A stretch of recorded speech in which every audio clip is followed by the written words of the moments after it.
akkamitti garagalchitare itti banataa galgal arguma wayyaa achi garagalchurra maal ta'eedha. لا حول ولا قوة إلا بالله. اللهم أعطنا الصبر والقوة يا رب.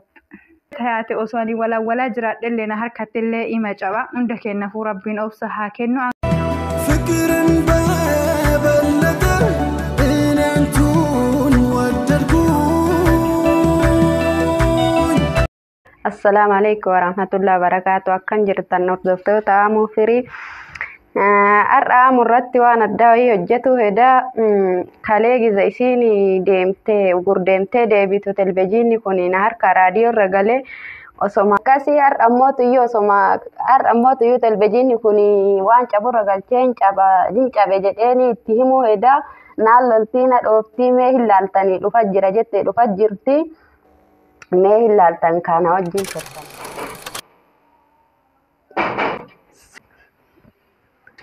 كاملة.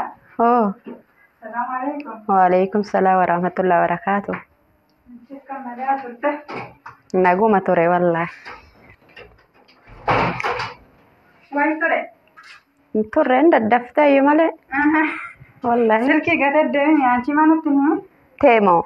إنون أجرّي سكيت. إنون أجرّي سكيت. ما نتنيه دين بس. ميلا لكاتشي يرتي مثلاً. أوكي كاملة. أجرّي لوجو ما بر.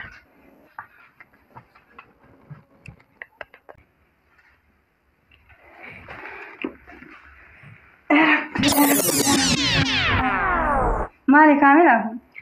مالي أسمع كان أكتي ولا جرو كنت ناركا بين ناركا أبصي. ما كلها فجرا ما قطع قبّا سنباف تاتي. أسر جرا سمعني أسر كايتني إذا كانت دقدي ولا جرو ناركا أبصي. كاملة أم بستافي. لوجو كاليس ربي جريتي. لا حول ولا قوة إلا بالله. لا حول ولا قوة إلا بالله. اللهم أعطني الصبر والقوة.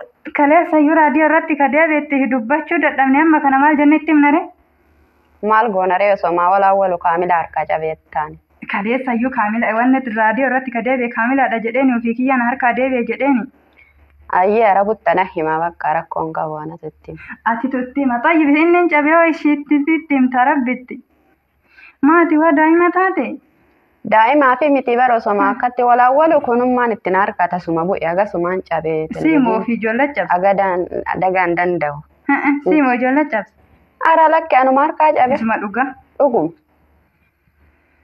لا حول ولا قوة إلا بالله العلي العظيم. كانت جاب سي أما تيجي اسمع تبو إيه اسمع التنار كابو يا سما. ما كنا ولا.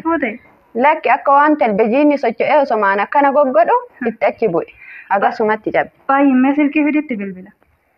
سلكي. تيا فيدي سلكي كاملة سمال لا وانا من برا لا كمان تأفتي. إن في دامي قالالي أن أجا تدين. إيش تتماس كانت تدور. تيا ما عندلا يدنيا جنا ما يو. ما هو يرد يدوّلن دي ماله واني دي وارا دولو دي. سانتي بنقاب دكايو دينه تقولني ماله. إلا لا في ديوانو مسكولة مرات تقول. سلا في مال جناني. سلا مال جناني. مال أنا إتي ما جدّي أنا إتي ما أنا أركاج أبي جدّاني أتي. دو مسايا تيجي رجعتنا وهكذا جروهنا كمان أجر. مال دو إدتي بنا تاكم إتي رجعتي ترى. إتي بنا تاكل أرجو ويا تيجي رجعتي رمال تيجي. لا حول ولا قوة إلا بالله. اللهم أعطنا الصبر والقوة يا رب. معلومة وين أنا ما معلومة قول اسمه دوغا. برانسي في تيام وأنا ما إتي ما وسما كت ولا ونار كاجا بجدان. إني موسى ما أمان. ما أمان ولا تكاه هاي ما لولين وككبل. Kosa jirta dhugaa rabbi waan badetti kosa jirta. Dhuguma bar. Takka lamaanuu kakkabalu maal hoonare.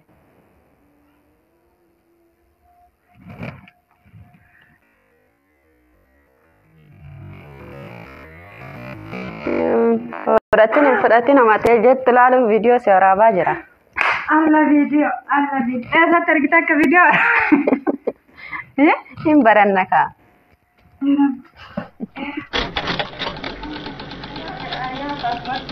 Isuma dhugaa narra dalagatte.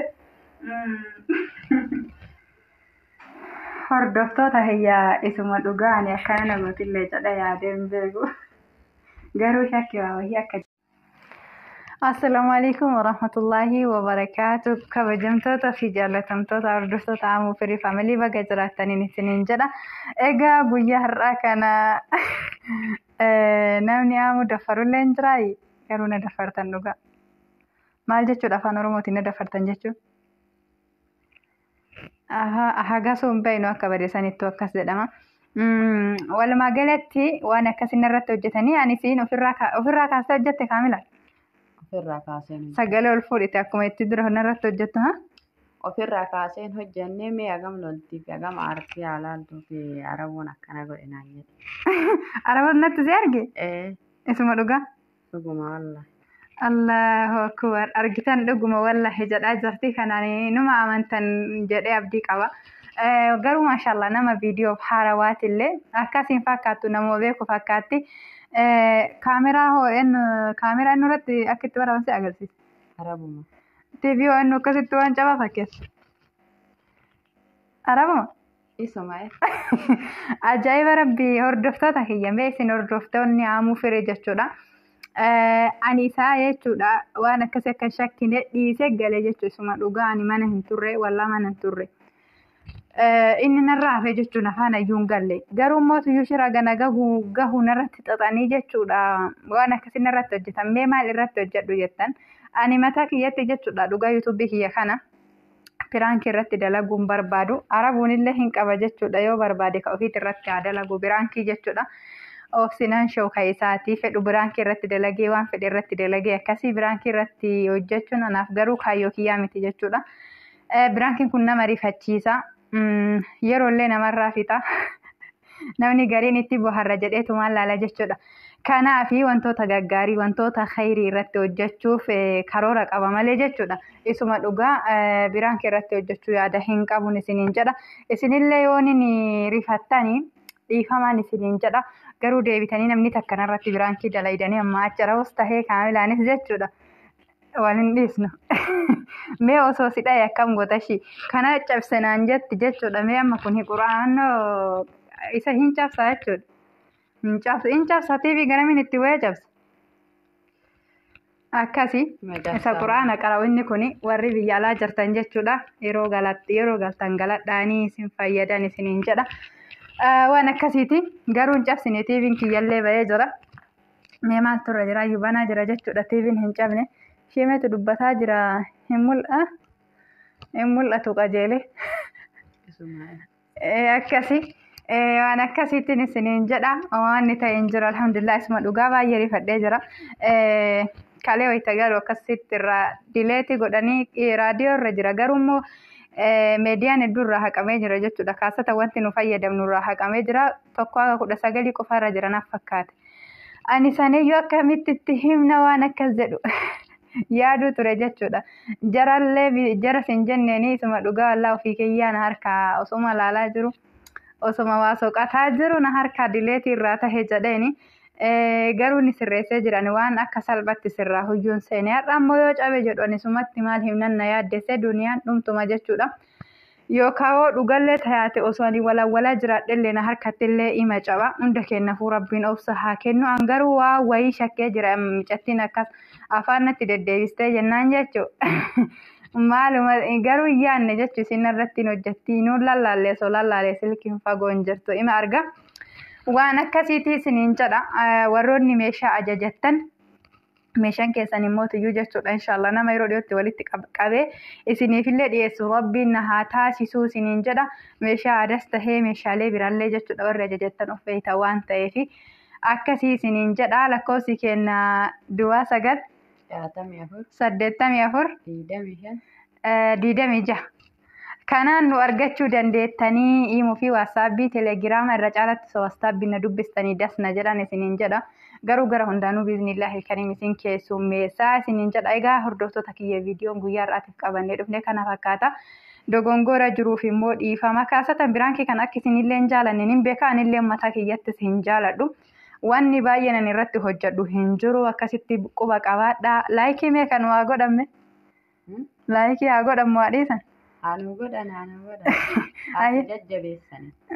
Hana jajjabeessani walumaan nu jajjabeessaa like share comment warri haarawaa taatanii maatii ta'aa warri maatiin immoo tijji warri duraanii jechuudha koomentii yaada babbareedaa fi akkasuma laayikii nu taasisan isiniin jedha warri haarawaa taatan immoo maatii nu ta'an isiniin jedha egaa viidiyoon guyyaa har'aa kana fakkaata waan gammaatitti nu faana turtaniif guddaa galatoomaa isiniin jedha tika rabbii keessa nu turaa egaa viidiyoo biraatti walitti deebinu chaawin isiniin jedha yoo maal jetta dhiifama illee naan hin jenne garuu kana sirratti hojjechuuf dhiifama guddaa.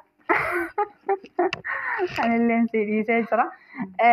Akkasii oomaa haa ta'u jechuun guddinuma kenna fi siifi inni illee kan yaadan jechuudha. Rabbiin nama waan keerii irratti guddatu nama mootiyyuu jechuudha. Waan keerii hojjetee dubbatu nu haa taasisuun isiniin jedha. Biraankiin hojjetameef hin guddatu. Biraankiin hojjetamuu baateef illee guddatu hin baatuun isiniin jedha. Akkasii kaabboleeyyan keenya nu jajjabeessan isiniin jedha wanni dogongorree yoo jiraate dhiifama. Assalaamu alaikum wa rahmatullahi wa barakaatuh. Bye.